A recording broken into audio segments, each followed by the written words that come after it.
Welcome everyone to today's webinar on how to prepare your MCA entry. Before we begin, I have a few housekeeping items to cover. On the right side of your screen, you will see the GoToWebinar sidebar. You can click on the orange arrow to expand or minimize the side panel. And there will also be times for questions, a Q&A break during this program. You may either type them into the chat box or use the raise your hand icon to ask a question over the phone. Now, please welcome Molly DeLerta, MCA Program Director. Good afternoon, everyone. Today on our panel list, we have our 2015 committee co-chair, Dawn Wiford, who is marketing specialist with Shook Construction out of Dayton, Ohio.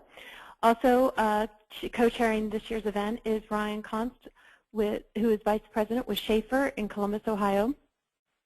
In addition, we have Susan Merrigan, who will be chairing our 2016 program. She's marketing director with Perkins & Will. And myself, Molly DeLerta, who is the MCA program chair with SMPS headquarters in Alexandria, Virginia. I'd like to take a moment and thank our sponsors for this year's MCA program. We have our media sponsor, which is Dodge Data and Analytics. Our technology sponsor is Deltek. Our platinum level sponsors is MA Architects, who will be hosting this year's Judging Day in Columbus. Also co-hosting the event will be Schaefer and Shook Construction. Our supporting sponsors are Flint Co., Scott Pierce Photography, WP Moore, and friends of MCA are On Target Marketing and Tech Inc. And our local sponsors are the local chapters, SMPS Columbus, SMPS Northeast Ohio, and also the Collaborative. At this time, I'd like to take the show over to Dawn, who will now go over today's agenda and information regarding the program. Dawn? Thanks, Molly. Today our webinar agenda is the MCA Program Overview, why to enter the MCA program, what's new for 2015, common entry submittal mistakes, how to submit the entry binder, how to include exhibits and samples, the entry deadlines, the entry checklist, and last but not least, any questions you may have for us. Our MCA Overview. MCA is the longest running awards program of its kind. It's now in its 38th year. It recognizes excellence in marketing communications for professional services firms in the design and building industry.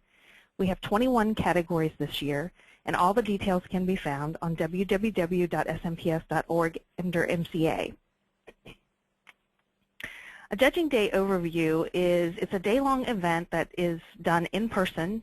It's held in a different city every year, which this year happens to be the home of Schaefer, which is Columbus, Ohio.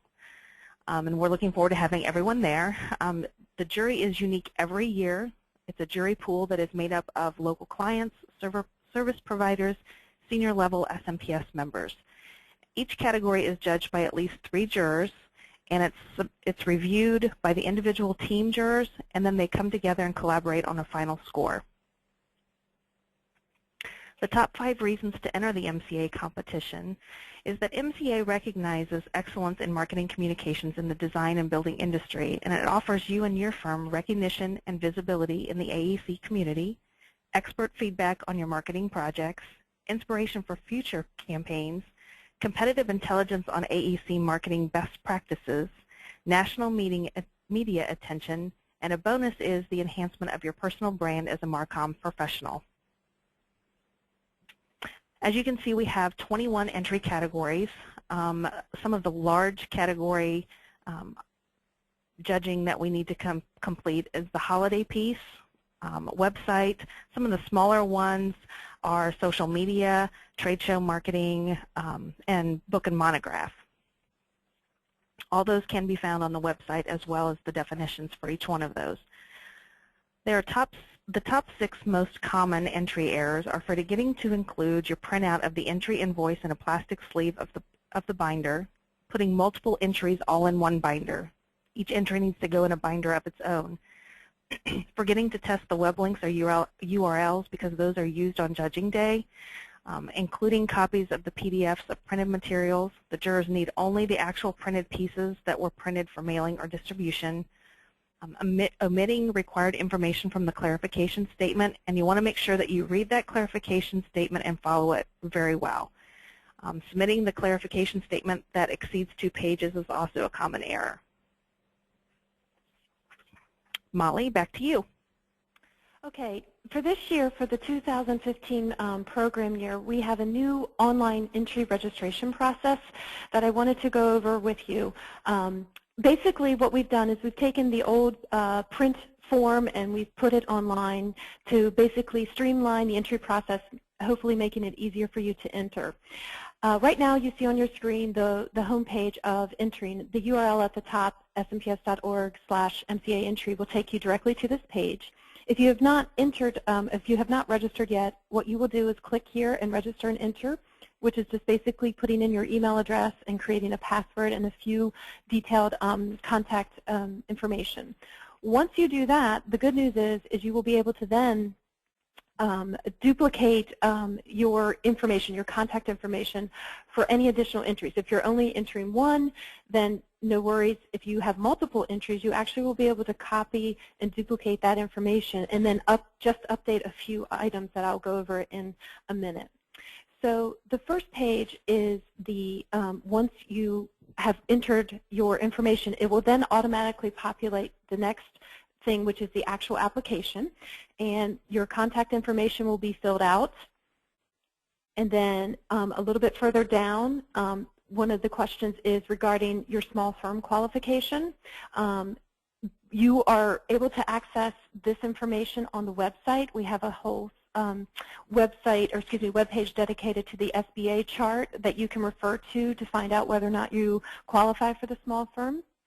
That does offer a less entry fee rate versus the large firm rate. But small firms will be judged against the large firms. Once you've completed that part of the form, you're going to scroll down a little bit more and you're going to be asked to enter a title regarding your entry. Then you're going to be asked to enter the project date of completion for the entry, and that is actually just to verify that you did create it between those dates. It doesn't have to be an exact date. We're just looking to make sure that the entry was completed between January 2013 and December 2014. Some of you may have the question, we have something that we just created. It's a new video. We just launched it in January. Can I enter that? And unfortunately, we will not accept that for this year's program. And the reason why is because this is a marketing communications awards competition, we actually need those results and that ROI information on your clarification statement. And so the jury and the committee have agreed that we need a couple months worth of data to follow up so we know that your actual marketing objectives and your marketing plan, once they were implemented, that you actually get the results and can show that in your information. But of course, you'd be more than able to enter that piece in next year's competition. The next section I wanted to show you, actually, Natasha, if you can just go back for a second to that last slide, sorry. The other thing you're going to select is your category, and that's going to be the drop-down of the 21 categories that Dawn just mentioned. The next part of the form is regarding your format. Now, this is slightly different than what we've had on the forms in previous years. Because of course, the advent of all the digital media that's available now for marketing purposes, a lot of entries are actually using both formats. So just real quick, for an example of a print-only entry would be a bound book. And in that instance, you would click print, and that's all you would need to do there. Some of you may have a promotional campaign where you printed a brochure, but you also did an email campaign. In that situation, you would want to use both formats used, that radio button. Then you may also have, we have the category video. Of course, videos are digital. In that instance, you would click the digital button. The reason that's important is this is how we actually will be breaking down the entries within the judging team so that we make sure that we have all the equipment set up, computer set up appropriately for the number of entries we have depending upon its format. Underneath that is the clarification statement, which you will actually be able to just upload right there. Another reminder here is, yes, we want you to upload your clarification statement, and yes, we will have a copy of that clarification statement, but you will need to also print that clarification statement out and include it in your binder, and Susan will be going over that in just a moment, but I just want to make sure people understand that, well, I already uploaded it, so I don't need to include it in the binder. We still will need you to print out that clarification statement. We will need 3 copies of it in inserted in the plastic sleeves. And the reason for the 3 copies is to make sure we have up to 4 to 5 jurors per judging team. This way they can all review the clarification statement at the same time instead of sharing one piece. Okay, so on the next part would be regarding actually information regarding the award ceremony. If by chance you are a winner of the program, we will need to show an image of your winning entry, and here you will upload a web-friendly image of your entry. And then we also are asking for you to include your firm name for engraving purposes so that we will have that correct from the actual beginning. So all of this information is then saved, and you can save it as a draft, or you can go ahead and select Submit. If you select Submit, you will still have the option to go back and make edits. You can also, from there, go and make a copy of this entry form and then go in and change the category to the, if you're entering for multiple categories, you can add your additional category there, and then you would just upload a new clarification statement and upload a new entry image, and then you would be all set. You would not have to re-enter any of that information. And then once you've submitted, if you want, you can pay online using a credit card, or you can select to pay by check. And what you will do after you've done that, once you've paid or selected that you're paying by check, you will actually get a printout of your invoice, which is what you're seeing now on your screen. And we will need you to insert that piece of paper in the front of the binder. And here it's kind of difficult to see, but I've highlighted the category. In this case, it's book monograph. And if you have multiple entries, if you would just highlight the category for the entry in that particular binder. As Dawn stated, we need 1 binder per entry. So if you're entering 3 different categories, you're going to have 3 binders, 1 for each category.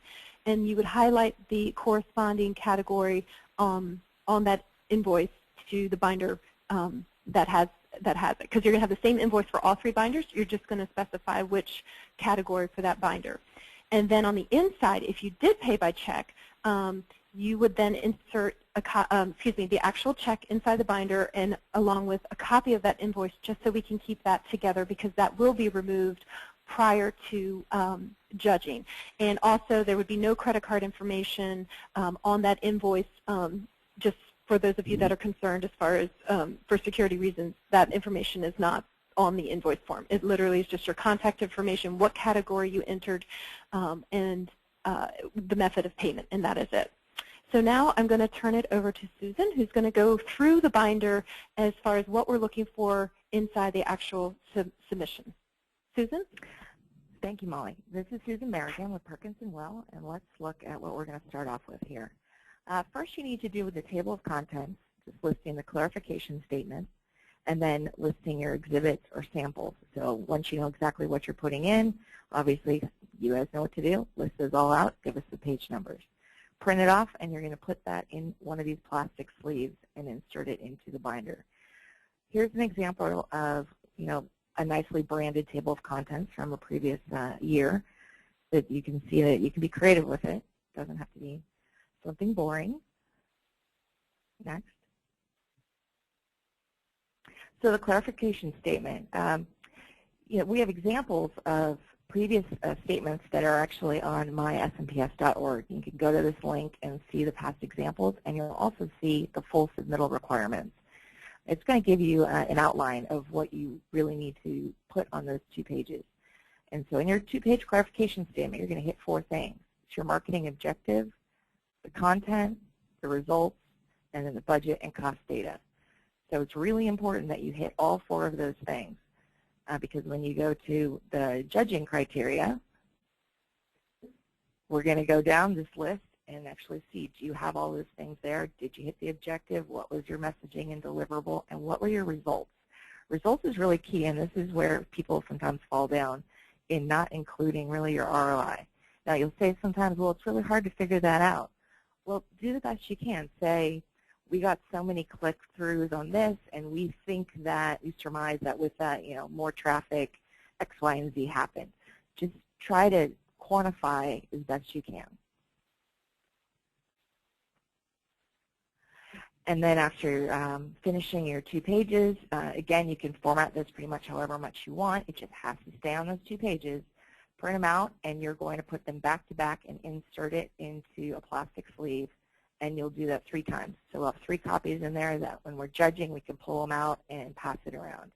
But then you only need to do 1 set of the rest of the things. So pass it off to Molly. Thanks, Susan.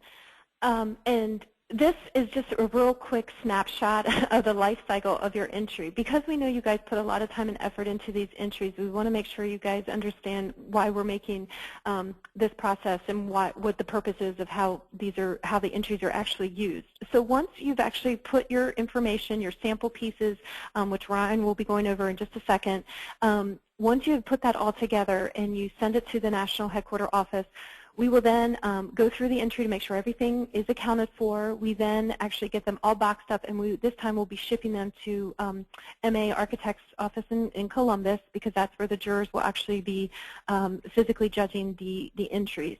Once judging day is completed, all the entries return back to headquarters, and we will save the first, second, and third place winners. Those entries are actually used and saved in the SMPS library archive and headquarters for members, committee leaders, volunteers, the board will actually reference these entries over the next couple of months or year to when they go and speak publicly at educational events, both at chapter, peer organizations. We actually use those entries. They also are featured in the marketer for best practices. So they actually have a life longer than just the actual judging day. If the non-winners are actually, the entries binders are broken down, and we do recycle those binders as well as the plastic sleeves, and they are donated to a local organization in Alexandria, Virginia. The first place winners from the event will then go on. They have another competition. They will then be shipped to, this year they'll be shipped to LA, where our Build Business Conference will be taking place at the end of August, and they will be reviewed by an industry panel of media who will select our Best of Show winner. And then, in addition, presentation boards are created by those first place winners, and those are on display in our MCA gallery that is visible at conference in the main lobby. And the actual attendees will select a People's Choice winner for that event. And then the post-presentation boards are then shipped back to headquarters. And again, those are used for educational purposes for the board, as well as regional events, chapter events. We have chapters that will regularly contact us asking us for samples, for best practices, for presentations that they're doing, educational events that they're doing with the chapter. So that just gives you an idea as far as what is the reason for the heavy binder and the plastic sleeves. If we had done these in paper folders or just without the sleeves, things could easily get torn or misplaced. So this has been the best way for us to keep everything together with the entry. And to go over that in a little bit more detail, we have Ryan. Thanks, Molly. Let's just talk a little bit about what you should include into your binder. What I'll say is you want this experience to be for the jurors the same as you would want for a client. So if you have material that you want the jurors to touch and feel, try to include them with your binder, whether that's in a sleeve, whether that's, if it doesn't fit in your entry, let's make sure we throw rubber bands around it, duct tape it, glue it, I don't care, make sure it's part of that binder, because that needs to be included. It's extremely important that the first impression you would like to make with a client, you're trying to make with the jurors. So include whatever materials you think are appropriate for that. Here's just a couple examples of what that may look like.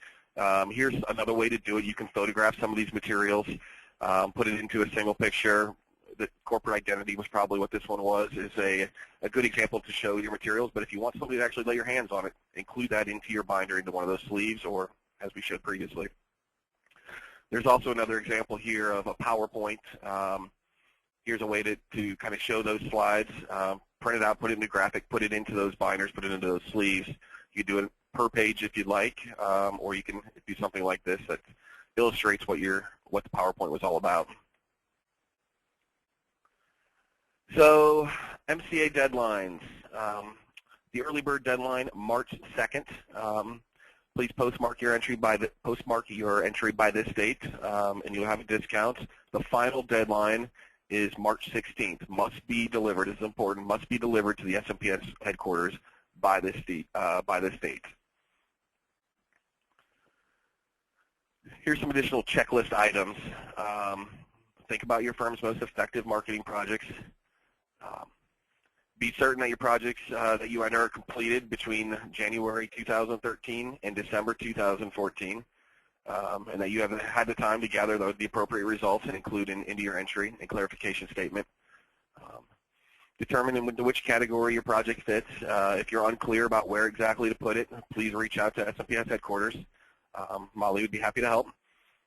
Make sure you read the submittal requirements carefully. Complete your online entry form and print out your receipt. Secure your binder like we talked about and all your clear plastic sleeves within the binder.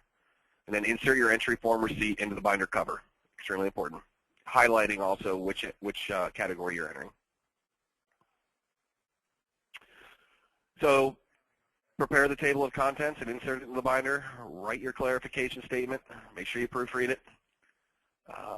Make sure you insert your 3 copies back to back in a single sleeve, 3 individual ones of those. Prepare all of your exhibits and samples into the binder like we talked about. Check your binder to make sure you followed all of your submittal requirements. And then put it in the mail. Mail your entry to SMPS headquarters. Make sure it's there by March 16th. March 2nd for the early bird discount. Make sure you, if you have additional information, make sure you check out the SMPS website, smps.org, under the MCAs, Marketing Communication Awards. Great. Molly? Thank you, Ryan, for all that. I know we just got through a lot of information, so what I'd like to do now is take an opportunity for our participants to ask questions. Natasha, I'm not sure if you have a chance yet to look at those. Absolutely. Let me go ahead and check our question log, Molly. Okay, we have a couple questions here. We'll take our first one. Can you explain the difference between print and digital, and if you have both with your entry? Sure. This is Molly. Again, basically, what we're looking for is the format of the entry the way it was initially created for. So if you did a, I'm trying to think of a great example. If you did let's say, a promotional campaign that included an email campaign to a group of clients, that would be considered digital. And what you would need to do is select the digital category. But if that promo campaign also included a physical mailer that you literally ran through the postage meter that also was sent out part of that same campaign, you're going to want to put a sample of that print piece in your binder. So you have the emails that obviously you wouldn't be able to send the jurors those emails. So what you're going to have to do, there's 2 options. You can create an image of those as using, let's say, a JPEG, and upload those to us, and then also include, in this instance, you could also include an image of those emails, and then you would also include the print copy of the physical post-mailed piece that you sent. In that case, you would select both.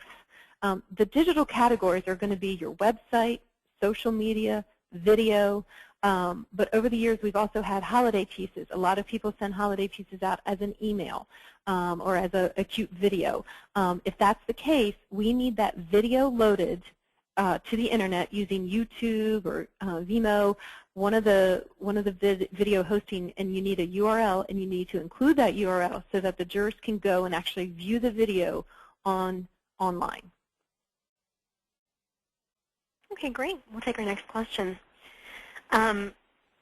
Talking on the clarification statement, can the clarification statement be printed on one sheet of paper, double-sided, so that it is visible on 2 sides, but not using the 2 sheets of paper? Or what do you prefer? Yes, it can be printed on one sheet and both sides, absolutely. Okay, great. Our next question. What is the best way to showcase a website design in your binder? I will let Susan take that question. I'm sorry, can you repeat that? The question was, what is the best way to show a website design in your binder? Oh, I would do a just an image grab of that and put a, include a PDF of the website. And you might want to show a few different pages and your site index with that. Since we don't really have a maximum amount of pages, you could show us the kind of the best pages in there. Yeah, and for the website entries, obviously we're going to need the URL for that website. The only instance where that would not work is if it is an intranet site where it's private and obviously not accessible to the jurors. And if that's the situation, then what we're going to need you to do is to do, like Susan said, screenshots of those web pages. And some other workarounds are, I've seen where people have done videos now. You can use programs, free programs like Jing, and navigate through the intranet site and just kind of give the jurors an idea, a snapshot of what the site is. And then that way you're not, of course, sharing password information, but the jurors can actually get an idea of what the site looks like. Definitely for all website entries, you're still going to want to put at least 1 to 5 screenshots of your website for visual reference. I don't know how because they're all, well, wait a minute. So I don't know how you want to do that. Can we just take a picture from back Sure. here? Sure, here, let me get, you want me to get you? Okay, should we take our next question, Molly? Sure. Okay, what if costs or budgets are confidential? Do we describe the ROI in general terms then? Yes. Sometimes people are able to have, they have a budget, initial budget that they're using. For example, I'll use the brochure category. They know right off the bat we have X amount of dollars for to print our brochure, mail our brochure, and they will include that information. There's always the question, well, do we include we don't use an outside graphic house, we use an in-house graphic house. Believe it or not, the jurors aren't so concerned about that, and believe it or not, they're not looking for, who has spent the most money. What they're looking for is, what was the return on your investment? When you sent that brochure out and you had a response rate, did you win a job because of that brochure? Were you able to get in front of a client that you haven't been able to get in front of? Something to that, that type of information is what they're really looking for. It doesn't have to be super specific, but we definitely want to make sure that you're asking these questions when you're putting together your marketing plan or your marketing objectives, so that we can see that, that you're actually basically quantitatively accounting for, did this work? Molly, can I jump on that? Any kind of metric for measuring success, and what was that success? Correct. Yeah. But also when you're saying a budget, like I know I've been in judging panels where we've looked at it and said, hey, just don't tell us it was free just because it was all in-house. Maybe break it down and say we had a budget of so many man-hours, or right. Correct. We're going to do in-house printing, and it's probably costing the firm about this much, even though we don't really have to budget for it because that's not how our firm works, but just something to think that to show us that you've really thought about this process, and it's not a, oh, we'll just get it put together. That'll really help in this category. Yep, that's an don't have excellent example. Yep, Mm-hmm. excellent example. Okay, Are there any great. more, Natasha? Yes, and staying on the budget question, our internal newsletter costs are really just the time that it takes staff to collect, write, and produce the newsletter. Must or should we calculate the salary cost for these hours? I think putting together a blended rate would be helpful if it's possible, but if not, maybe it's just down to the hours. Well, yeah, I was going to say, because sometimes people don't want to know what the hourly rate is, but if you can show the hours that it took to do that entry or that specific newsletter, that would be extremely helpful, because again, when you just say you met the budget, that doesn't really tell us anything. Okay, great. We'll take our next question. We have a video and a print piece that go together. Should we include the transcript of the video in addition to the URL? I don't think that's necessary. This is Molly. Just, again, I can't reiterate enough that because we're not having you send a physical file with a video a video on, like let's say a DVD or something, we're actually having you just submit the URL this year, please make sure that you test that URL. Please make sure that you actually test that URL on a different computer maybe that you're used to viewing it on, just to make sure the video plays correctly. Great. We'll take our next question. In addition to the 4 elements that we are required to address in the clarification statement, can we also include infographics in the binder to further explain these 4 elements?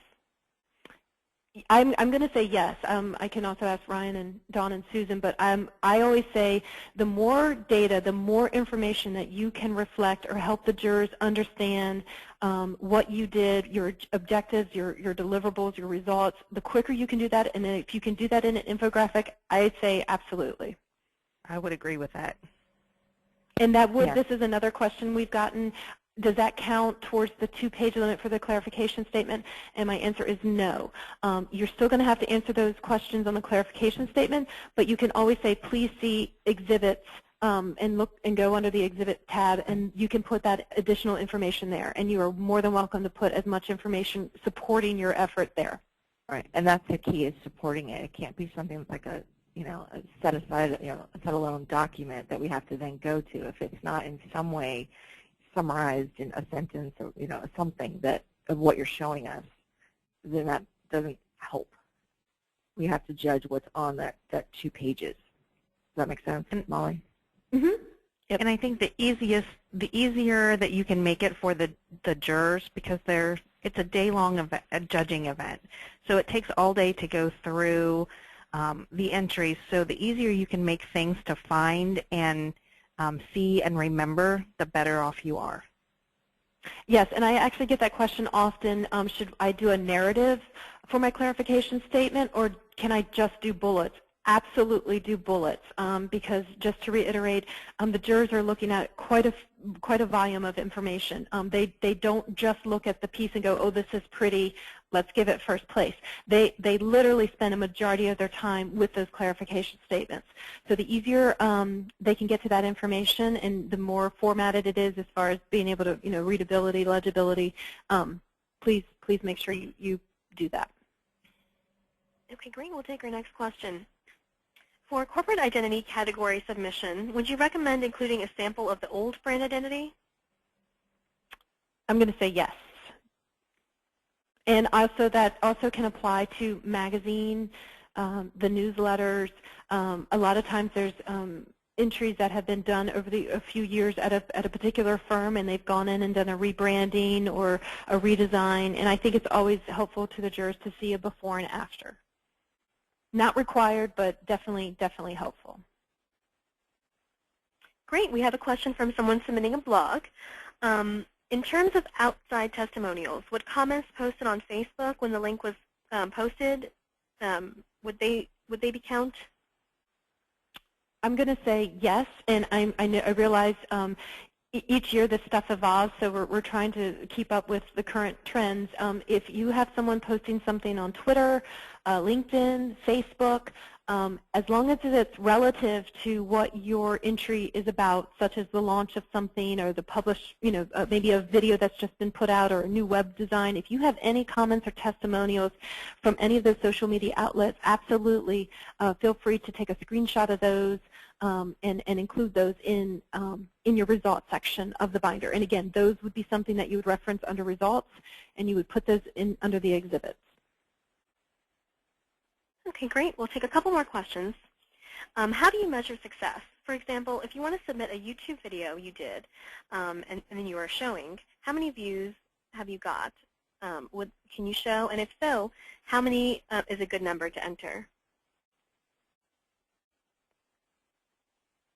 That's a good question. I'm not sure if Susan or Ryan or Dawn can address this.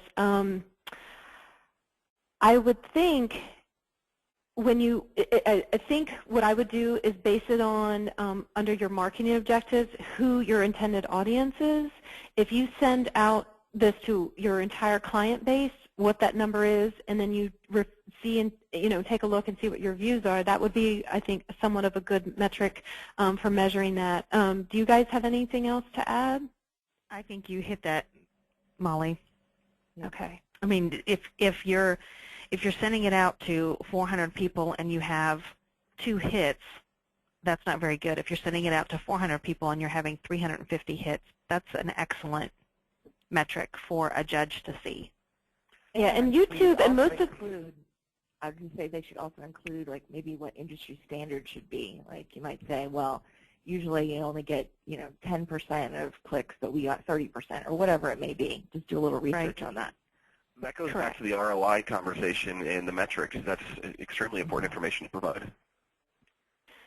Correct. And nowadays, with YouTube, really almost all the social media tools, and of course with your website, Google Analytics, there are metrics now available to everyone regarding any type of media that you're putting out there online. So it's not too difficult these days to be able to pull that information out, and you would be able to customize it for the actual, piece that you're talking about that you have published online. Okay, great. We have a few more questions. Is there a judging criteria or a scoring process in place? Yes, that's the information that we were referring to regarding the scoring criteria, those 4 items, the marketing objectives, content deliverable, content messaging, and results, and that goes in, the criteria goes into great detail on our website. We couldn't put all of it here in the presentation, or it would have been an additional hour going through it, but all of that information based on those 4 items is exactly what the jurors look at. This is not something that's kind of gray. That criteria that you see online under the clarification statement portion is exactly what those questions that are asked on the site are exactly what the jurors will be contemplating when they're reviewing your entries for their score. We'll each have a form, and we'll give you a score for each of those categories that will have the 4 different categories. And then once we total it, we look at what all the judges got and basically figure out the mean, and from there we might do some negotiating if there's like somebody that has a totally different score or not. So we'll put comments what our thoughts are, why you got those scores. Okay, great. We'll take another question. On the holiday piece, the completion date was printed and mailed in December 2014, but it was targeted to hit mailboxes on January 1st, 2015. Would that qualify? Ooh, that's cutting it very, very close. Okay. I think honestly, we would just have to see the biggest issue here. It's not actually, believe it or not, the actual date there. It's do they honestly have enough time to evaluate if what they created was successful? So if it was a holiday piece, let's say they sent a New Year's type of promo and they want to enter that in the holiday category, they know what their intended audience was. If they have a mailbox full of feedback testimonials, then yes, they would be able to enter it. But we definitely want to make sure that we have in the past gotten responses such as, oh, well, we just created this brochure, we don't have any results yet. That will definitely not bode well with the jurors, and that would be a waste of your time and money for entering. Okay, great. And we'll take a couple more questions. How should the budget, and do you have any recommendations on how this budget should be addressed for social media campaigns?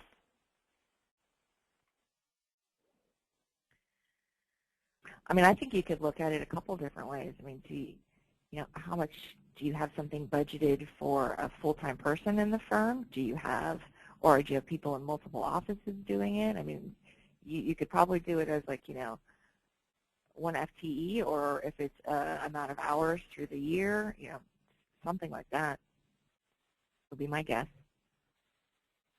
Yeah, a lot of the social media stuff, of course, I mean, we even deal with this, of course, at National. It doesn't cost anything to have a LinkedIn page. It doesn't cost anything to have a Facebook page. But you guys know, as members of the Marcom departments for your firms, you are using quite a bit of time to create those messaging efforts and campaigns, and to create those ads, if that's what you're doing.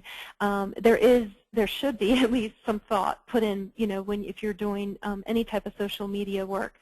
So I would have to say, in that situation, you would want to do what we've seen in the past, which is where you mentioned the amount of hours put in to, or dedicated to your social media efforts. I think that will definitely help the jurors understand, the importance as well as the relevance to your overall marketing program, and how that has helped your firm.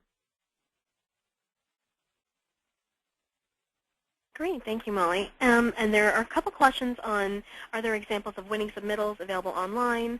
And I believe you touched on that a little bit earlier, but it includes sample clarification statements, binder contents, and et cetera, and that is available on My SMPS, correct? Correct.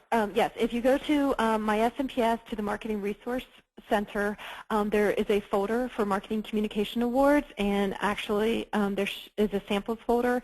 In addition, you can get to it right off the MCA homepage, which is smps.org/MCA. You will see we have the last 3 years worth of award winners, and that would be first, second, and third place entries on Pinterest. So please, go there. You can get, there's a lot of people now following the boards. You can actually, see an image of those winning entries, so you can get an idea of what people had submitted in the past. Great. And for categories, if people are unsure what categories to fit in, they can absolutely contact you. But we have one specific question on the chat line here. A person is asking, we created a Christmas video game in piece of a traditional Christmas card. Would this fit under the holiday piece category, or would there be another appropriate category, you think? Yes, and that's one thing I haven't mentioned yet. You will be in a situation where there are technically entries that could cross-enter, or by that I mean they could technically they qualify for more than one category. You are welcome to enter it in both categories that it qualifies for. But if you're like, no, we've budgeted for one, which would be the better category? In your situation, I would recommend it going in the holiday category. We have had a lot more recently, of course, of people entering the video category, and it would be for a holiday piece, and then the jurors are like, this needs to be in the holiday category. So what you want to do is basically look at the piece and just say, did we create this to be the most, state-of-the-art video, like from a technology standpoint and overall presence, as far as you're more inclined to highlight the technical aspect of the video, or is you're more concerned about the messaging, that this was a holiday piece and it was heartfelt, and this is where this is where we want to go with this, then I would probably have you lean towards the holiday category. But technically, you could enter both categories, and technically, you could place in both categories with the same entry. Great, and we have a comment. With reference to the comment from Susan about the opportunity for creating a creative table of contents, is there room for creativity with a clarification statement as long as we cover the 4 key categories? Definitely.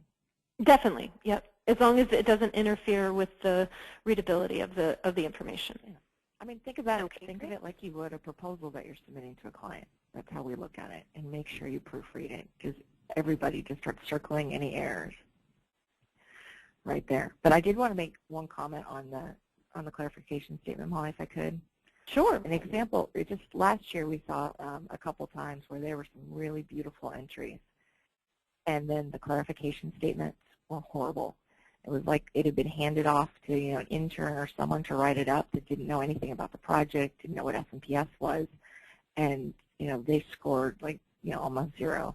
So make sure that whoever's writing that statement really, puts their best effort into it, and someone more senior has the opportunity to review it, because you'd hate for a really, great piece to not really be able to win when they should have.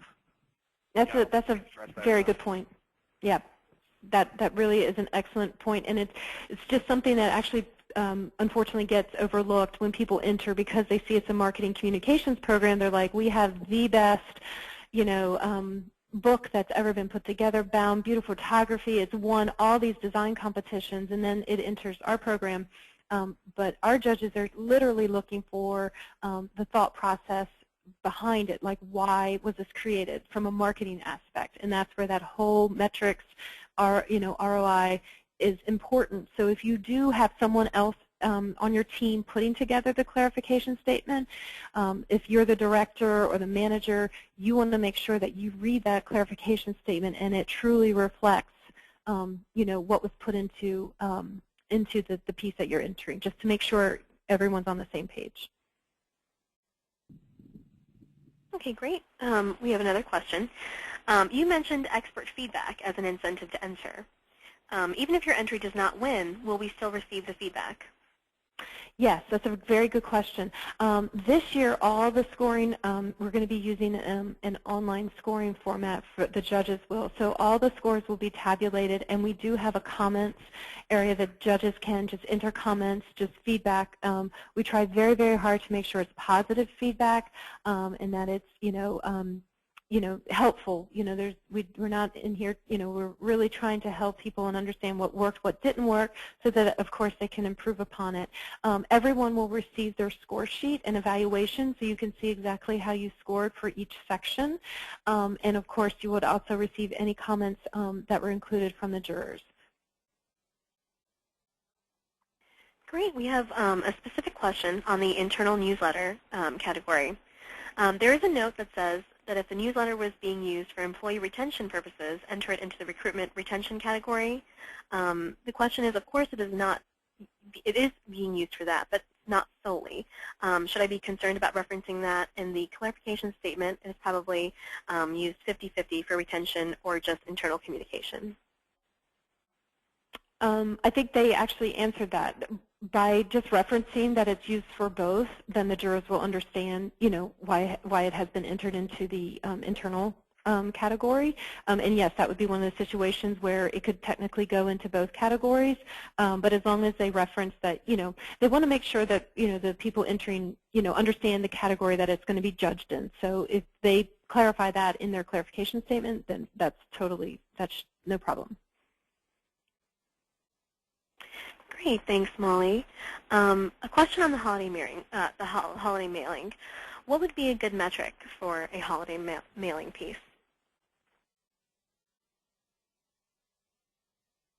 I can attempt that. Probably Dawn and Ryan and Susan have some things to add. But I've seen in the past where, let's say, oh boy, there's so many really great samples. A lot of holiday pieces end up being mailings that they send out to clients.